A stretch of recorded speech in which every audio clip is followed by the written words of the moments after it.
There is a kind of pain that does not scream. It does not collapse the body or shatter the voice. It sits quietly behind the eyes, watching life move forward without fully entering it.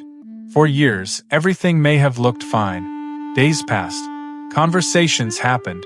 Responsibilities were fulfilled. Laughter appeared at the right moment. Nothing seemed wrong enough to question. And yet, something essential was missing.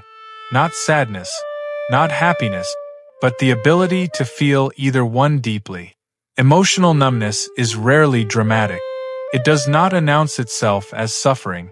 It disguises itself as stability, as control, as strength.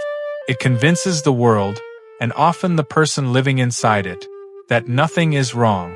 But beneath that calm surface lives a quiet grief. The grief of being present, yet not alive. The grief of surviving years without truly touching them. This is the hidden pain of being emotionally numb for years. A pain that cannot be seen, and often cannot be named. This chapter explores how emotional numbness begins subtly, often unnoticed. It examines how feeling fades slowly, disguised as calm or maturity, and how disconnection becomes normal before it is ever questioned. Emotional numbness does not arrive all at once. It does not enter like a storm. It enters like silence. At first, it feels like relief. The overwhelming emotions soften. The anxiety quiet. The sadness no longer aches as sharply. Life becomes manageable, predictable, less intense. Nothing feels wrong. In fact, it often feels like improvement. There is no breakdown to mark the beginning. No clear moment where emotions disappear. Instead, there is a gradual dimming, like a light slowly turned down so carefully that the eyes never notice the dark arriving. Reactions still happen, but they feel rehearsed. Words still come, but they feel hollow. Smiles still appear, but they do not reach anywhere deep. People may describe such a person as calm, grounded, strong, unbothered. Inside, there is no chaos, but there is also no color. The world begins to feel distant, as if experienced through glass, as if life is happening somewhere slightly out of reach. Moments that should matter do not land. Moments that should hurt barely register. Joy becomes intellectual. Pain becomes muted. And because there is no obvious suffering, the numbness goes unquestioned. It becomes familiar. Over time, emotional absence starts to feel like personality. This is just how they are. This is just how life feels. But something subtle keeps echoing in the background, a quiet awareness that something vital has gone missing. Not happiness, not sadness, but aliveness. The tragedy of emotional numbness is not that emotions disappear. It is that the ability to notice their absence disappears with them. Years can pass like this. Life continues, but it does not sink in. This chapter explores the origins of emotional numbness. It looks at how early experiences, trauma, neglect, or prolonged stress teach the nervous system to shut down. Numbness is revealed not as weakness, but as protection. Emotional numbness does not appear without reason. It is learned.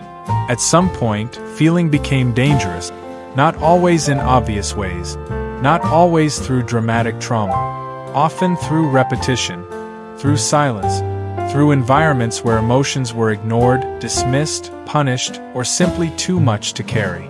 For some, it began in childhood, where emotional needs were unmet, misunderstood, or invalidated, where expressing sadness led to rejection, where anger caused conflict, where joy felt unsafe or temporary. For others, numbness formed later, after prolonged stress, chronic pressure, emotional responsibility taken too early, or grief that had no space to be processed. Sometimes it followed heartbreak, sometimes survival, sometimes years of being strong for everyone else. The nervous system learns quickly. If feeling leads to pain, stop feeling. If vulnerability leads to danger, shut it down. If emotions overwhelm, mute them. This is not a conscious decision. It is adaptation. Numbness is not emotional failure. It is emotional intelligence trying to protect itself. The body chooses stability over expression, control over chaos, neutrality over suffering, and in the short term it works. Life becomes survivable, predictable, less volatile, but protection has a cost. What begins as emotional shielding slowly becomes emotional absence. The system that once dampened pain also dampens joy. The walls built to keep hurt out also keep connection out. And because numbness forms quietly, it often goes unrecognized as pain. The world sees strength. The body feels safety. But the soul experiences disconnection. And so the numbness stays, not because it is wanted, but because it once saved something. This chapter explains the psychological and neurological basis of emotional numbness. It explores dissociation, emotional blunting, and nervous system regulation. It reframes numbness as a biological response, not a personal flaw. From a psychological perspective, emotional numbness is not mysterious. It is the nervous system doing exactly what it evolved to do. When emotional input becomes overwhelming, too intense, too prolonged, too unresolved, the brain shifts into conservation mode. Instead of activating high emotional response, it lowers the volume. This is known as emotional blunting or dissociation. The brain reduces access to feeling as a way to prevent overload. Stress hormones remain regulated. Emotional spikes flatten. The system stabilizes. On the outside, this looks like calm. On the inside, it feels like distance. Dissociation does not mean detachment from reality. It means partial disengagement from emotional experience. The mind stays present, but the body withdraws from sensation. This is why emotionally numb people can function so well. They think clearly. They act responsibly. They make decisions without being overwhelmed by feeling. But something essential is offline. Emotions are not just feelings. They are information. They connect experience to meaning. They signal danger, joy, attachment, loss. Without them, life becomes logical but hollow. The brain does not make this choice out of cruelty. It does so out of care. It assumes the environment is still unsafe. It assumes emotional intensity still equals threat. So it maintains the shutdown long after the danger has passed. And unless something interrupts this pattern, the numbness becomes chronic. Not because healing is impossible, but because safety has not yet been re-established.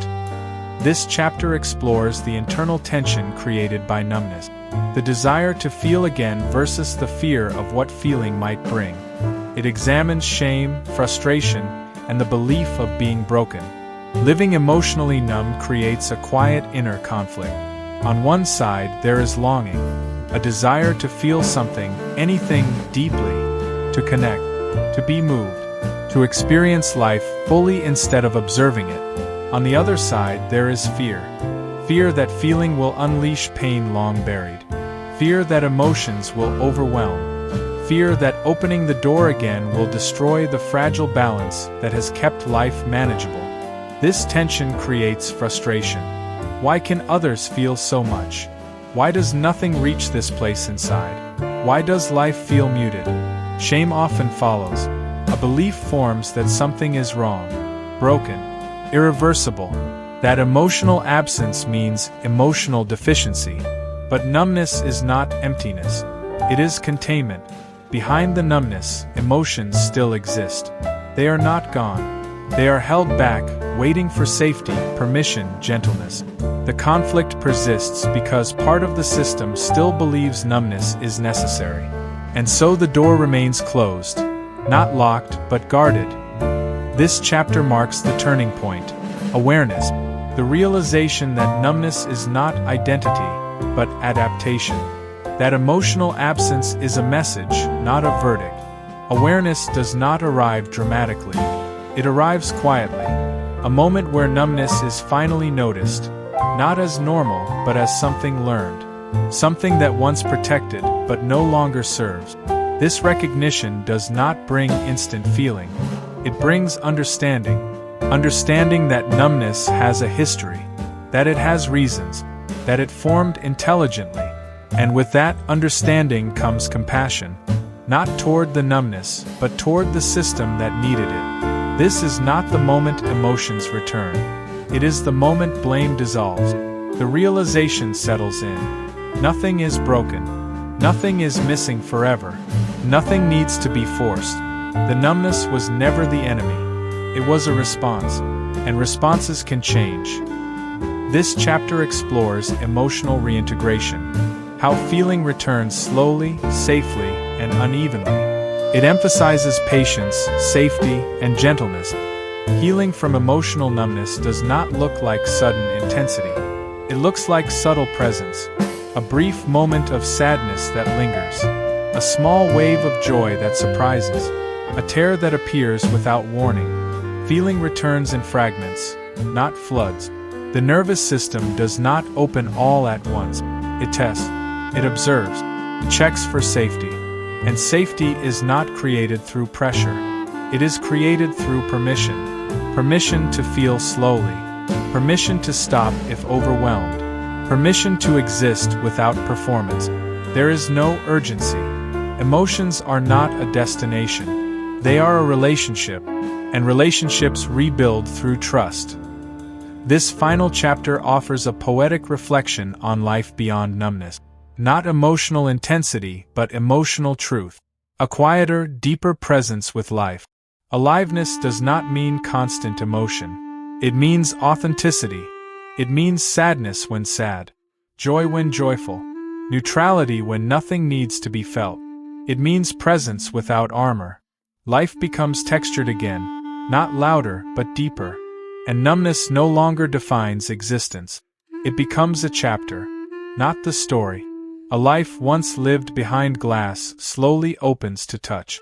Not all at once, not dramatically, but honestly, and that is enough.